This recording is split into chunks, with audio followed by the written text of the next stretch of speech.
आज नवरीसारखा शृंगार केलेला. दत्त जयंती आणि मार्गशीर्ष गुरुवारचा योग. पहाटे उठून देवपूजा केली, लगोलग देवीची पूजा मांडली.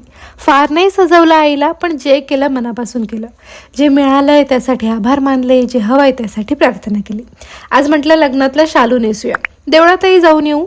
आता शालू नेसलायच तर वाटलं माझंच लग्नातला लुक जमेल तसा रिक्रिएट करण्याचा प्रयत्न करते, फक्त 3 प्रोडक्ट्स वापरून. सगळ्यात आधी मी लावली फेसेस कॅनडाची ही स्ट्रोब क्रीम, जी चेहऱ्याला ऑल डे हायड्रेशन प्रोव्हाइड करते आणि मस्त ग्लो देते, एकदम instant.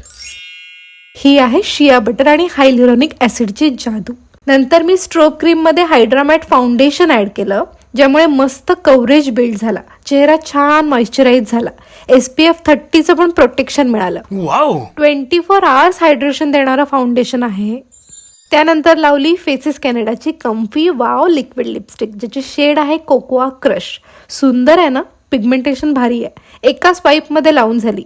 It is long lasting and transfer proof. नंतर काय केलं, हीच लिपस्टिक ब्लशर आणि आयशॅडो म्हणूनही लावली. नंतर स्ट्रोब क्रीमलाच ॲज अ हायलायटर म्हणून अप्लाय केलं, म्हणजे एकातच किती सारे उपयोग. मग घातले दागिने. माळ्याच्या मळ्यामध्ये कोण ग उभी, राखण करते मी रावजी रावजी, हात नका लावजी, पाहिल कुणीतरी. डॅन भारी वाटतंय ना. प्रोडक्ट्स मी टॅग केलेले आहेत. तुम्ही Amazon, फ्लिपकार्ट, नायका, पर्पल वरूनही ऑर्डर करू शकता.